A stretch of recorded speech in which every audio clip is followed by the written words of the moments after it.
Le président de la transition, le colonel Assimi Goïta, a reçu ce vendredi une délégation turque dans le cadre du renforcement des relations d'affaires entre le Mali et la Turquie.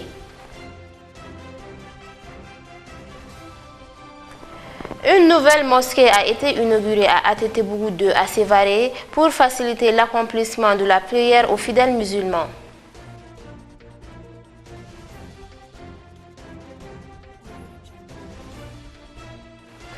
Le Rwanda accuse l'armée congolaise de tirs de roquettes sur son sol.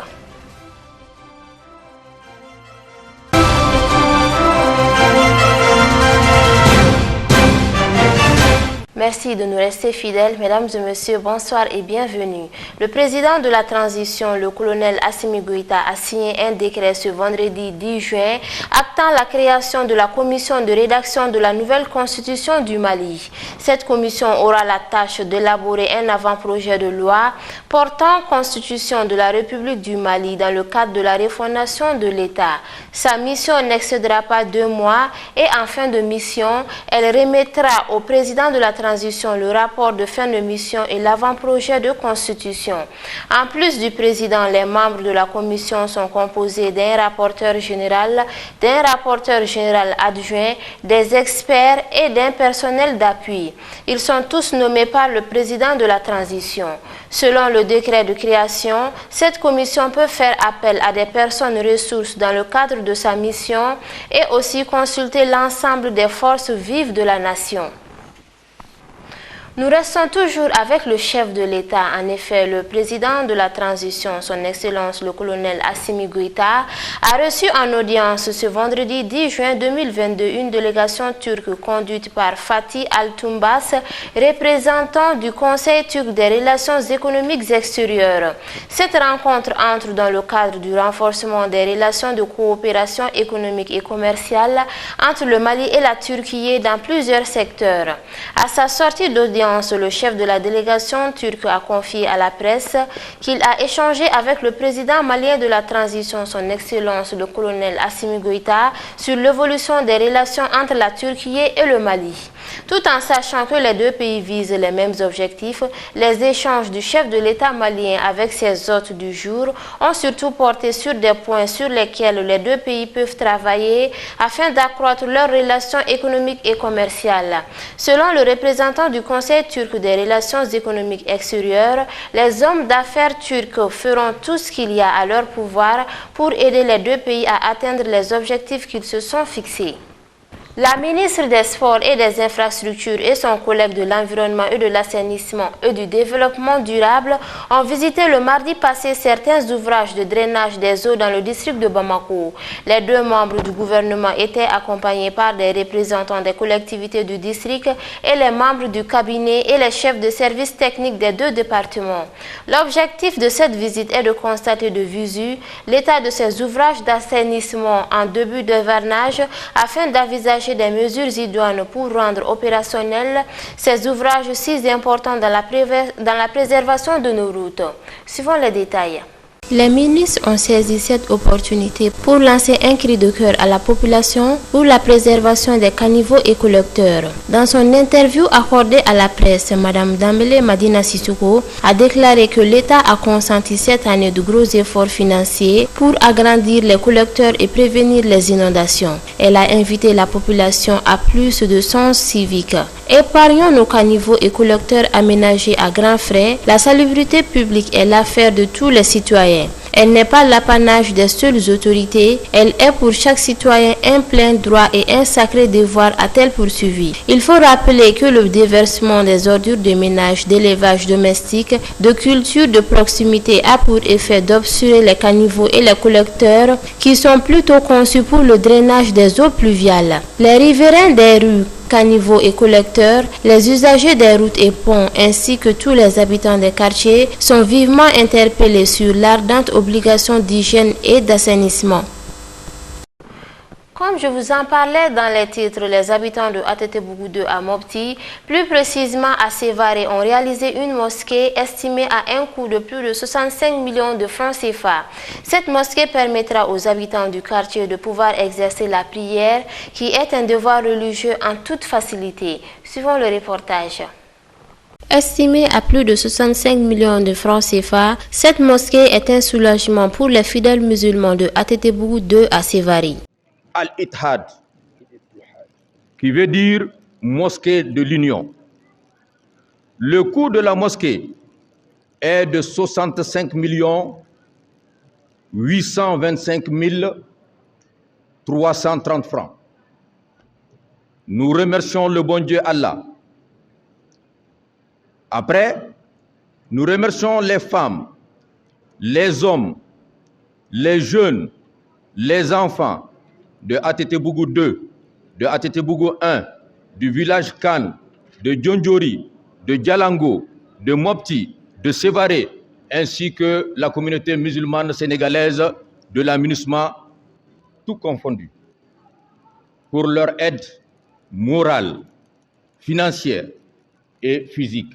Nous rendons grâce à Allah, le miséricordieux, pour nous avoir prêté longue vie et témoigner de l'inauguration de la mosquée de Dieu. Les habitants de Atetebougou II ont remercié toutes les personnes ayant contribué à la réalisation de cette mosquée.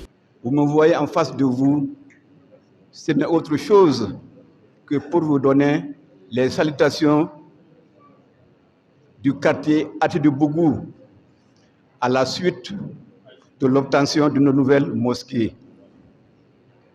La mosquée a été reçue, c'est vrai, il y a autre chose qui s'est ajouté. Il y a la prière d'eux qui a une particularité.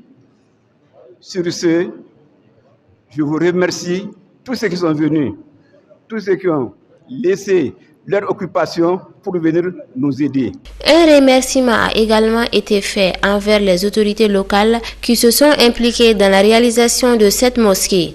Nous adressons nos remerciements à nos hautes autorités, le gouverneur, le préfet, le maire, tous les chefs de services régionaux et les simples citoyens musulmans et musulmanes et non musulmans. Nous souhaitons que nos prières et bénédictions soient exaucées.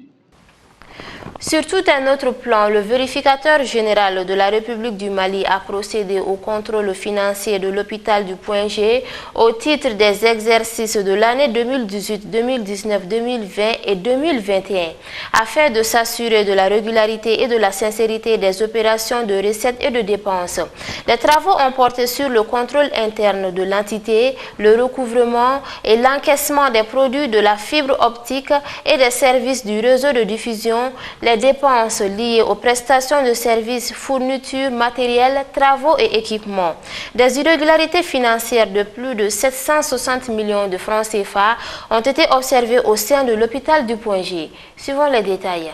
Le vérificateur général a dénoncé au procureur de la République auprès du tribunal de grande instance de la commune 3 du district de Bamako chargé du pôle économique et financier les irrégularités relatives à la non-justification des consommables de dialyse pour un montant de 377 449 430 francs CFA. Au paiement intégral de marché à consommables sans la livraison de tous les consommables pour un montant de 194 314 660 francs CFA au non-reversement des produits des ventes des dossiers d'appel d'offres destinés à l'autorité de régulation des marchés publics et de délégation de services au public pour un montant de 270 000 francs CFA. À l'apposition du visa sur les pièces de paiement du marché sans vérifier les prix par rapport à la mercurial pour un montant de 9 691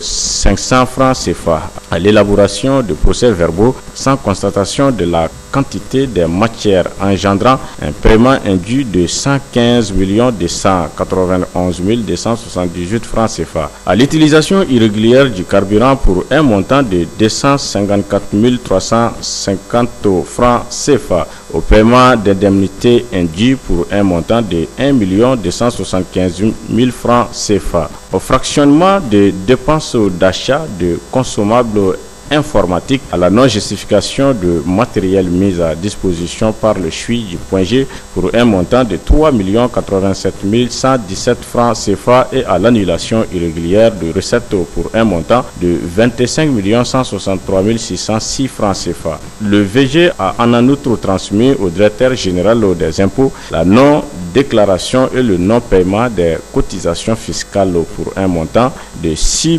116 231 francs CFA et au directeur général de l'UNPS la non-déclaration et le non-paiement des cotisations sociales pour un montant de 31 993 672 francs CFA. Pour remédier à ces irrégularités, le vérificateur général, M. Samba Aloumdou Babi, a recommandé au président du conseil d'administration de tenir toutes les sessions ordinaires et réglementaires, au directeur général de faire valider le manuel de procédures administratives, financières et comptables, préparer le projet d'établissement du CHUI du point G, intégrer la direction générale de passation des marchés publics dans les décisions portant création de commissions de réception, respecter la nomenclature budgétaire dans les opérations d'exécution des dépenses, élaborer le budget de la pharmacie hospitalière, respecter les procédures de passation de marché et exiger